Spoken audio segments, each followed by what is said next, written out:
Hello everyone, this is the week 4 devlog of the Tower of Madness. Again, I know these aren't exactly weekly at the moment, but I'll still call it week 4 just simply because I'm too lazy to go back through and make it like devlog number 3 or 4 or whatever.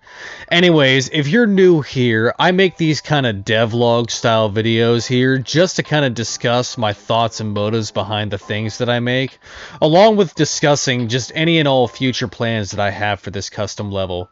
So, as always with these devlogs, massive spoilers for the Madness release for the Tower of Madness. And so, before I get into the main contents, I want to go ahead and say this here in case nobody saw the post that I made a week ago. But yes, I am pushing the full release for the Tower of Madness back to February. I go into more detail on why I did on the post that I made on my channel, but the main reason simply boils down to the absolute monster of a project this would end up becoming. Like, there's just absolutely no way that I'm going to be able to make 70 rooms in less than a month, and at the same time maintain the same level of quality that I've been trying to keep consistent with these floors, if that makes any sense. I mean, it'd be one thing if I was still making, like, empty rooms with the occasional simple geometry like what it was on the initial release of this was. But obviously it's became much more than that since then, and frankly, I'd much rather push something out that's well polished and has good quality than like pump out 1,000 piles of crap that nobody will like, if that makes any sense. But with that being said, there will still be a massive update that'll get pushed out when Madness Day comes around. It just won't be the full release. As cool as it would be to make 70 rooms for Madness Day, I mean, unless I gain the ability to freeze time, it's just not possible. I'm sorry. But with that bad news out of the way, I say we go ahead and get into the juicy stuff now. Now, unfortunately for this devlog, I don't actually have any new floors to show y'all. A lot of the time that I spent working on this since the release of the extended demo has mainly been patching any and all issues that I find throughout, like the new stuff and whatnot, adding in all the graffiti throughout the staircases and whatnot, adding in a bunch of secrets and secret weapons that you can find throughout, and of course experimenting and working on new features that'll make gameplay even more fun and interesting. One of these features, as a matter of fact, is basic mod support, which gives you the ability to make enemy replacement mods for the Tower of Madness.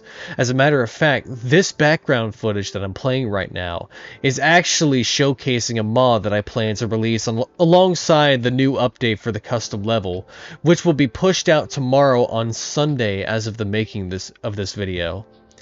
This was something that I've been wanting to do for a good little while now. Of course, this was something that was already technically possible by using overhaul mods on the workshop. However, there was never any guarantee that it would be a smooth, balanced, and otherwise fundamentally beatable experience with them. I know of at least 2 common instances of people having their progress halted because of the mods that they had enabled. The first one being Garrett Goyle from Slaughter Time, where mods ended up making him completely invincible and otherwise unkillable. And then there was the arena troops from floor 17, where mods ended up making them into nearly unstoppable killing machines that ultimately they wiped them off the face of the earth, if that makes any sense.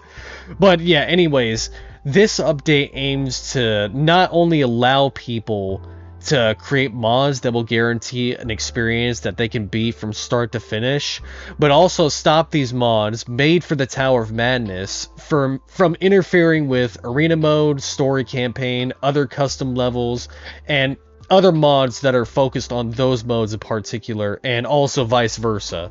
But anyways, steering back to the main point, the biggest time consumer by far has been the graffiti, which not only aims to give you a bit of lore surrounding the Tower of Madness and also give you hints on where potential secret weapons are throughout the custom level, but it also sets up the foundations for the second major boss that you'll eventually fight on floor 50, who is essentially this extremely powerful grunt that began to slowly lose his mind over time as he ascends floor floor after floor after floor, until he eventually becomes possessed by the tower's corruption and ultimately becoming a proxy of the tower, if that makes any sense. I'll explain more in detail what that's supposed to mean here in a little bit. But anyways, worst case scenario, if I can't get the graffiti finished up in a timely manner, I'll have to put it on hold until the Madness Day update gets released. Because at the end of the day, as nice as it is to have like lore and whatnot, gameplay and content are like top priority above all else, which includes like new floors, enemies, and all the whole 9 yards. You know what I mean.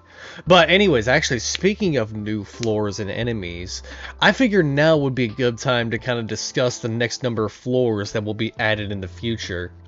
So, the Tower of Madness is going to be divided up into 4 sections. Each section being divided in their own like separate scenes, along with occupying their own section of the tower, as shown through the difficulty icons that are on the tower itself. Each of these sections will include 25 floors. So, with Section 1 being almost finished, the Madness Day update will include most of, I mean, if at all possible, the entirety of Section 2. And Section 2 will include a bunch of arena origin-based floors, an introduction and inclusion of the proxy enemies in combat. I mean, if you remember those grunts with the eyes in Floor 23, those are proxies. And the second major boss's slow descent into madness shown throughout the staircases. Oh yeah, and of course, more of the distorted, fundamentally unique floors that makes the Tower of Madness, well, what it is.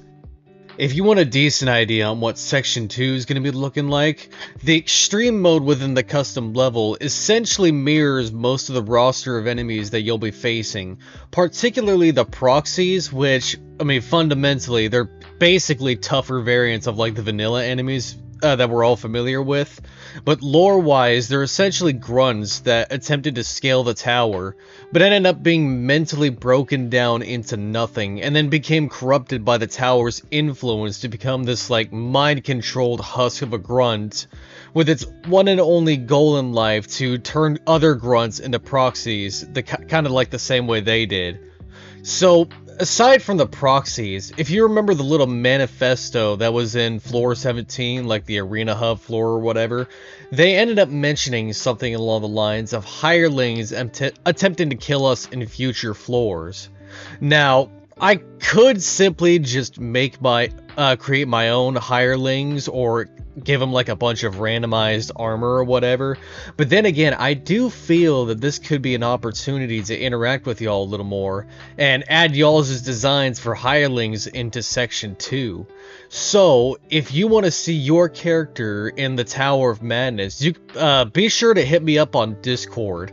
Whether you do it through the MPN Discord server, where you'll probably find me the most active in, or you can search me up through my Discord tag, which can be found in the description below in this video.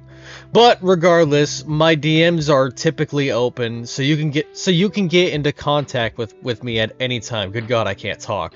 But aside from that, I do believe that's all the topics that I wanted to talk about in this devlog, at least the ones that I could think of at the top of my head. But yeah, unfortunately, not too much stuff to show off or talk about at the moment. I'm currently at a bit of a dry period for content, where I'm just kind of tidying up some stuff before I start picking up where I left off on Floor 25 and cranking out floors and whatnot. I will say though, because the deadline got pushed back a couple months, it gives me more time to make these kind of vids. Because, yeah, it's pretty obvious that I've been neglecting to do these kind of vids for a couple weeks now. Especially the tutorials. Oh my god, dude. I feel so guilty about neglecting those. But with this new time that I've given myself, time constraints should no longer be a problem. At least at the moment anyways. So, in the meantime, look forward to weekly uploads again. It's including some tutorials on various things, such as the scene tools and modding. And more devlogs in which hopefully I got more stuff to show off. But until then, I'll probably go ahead and call it for this week. I'll see y'all next week. See ya.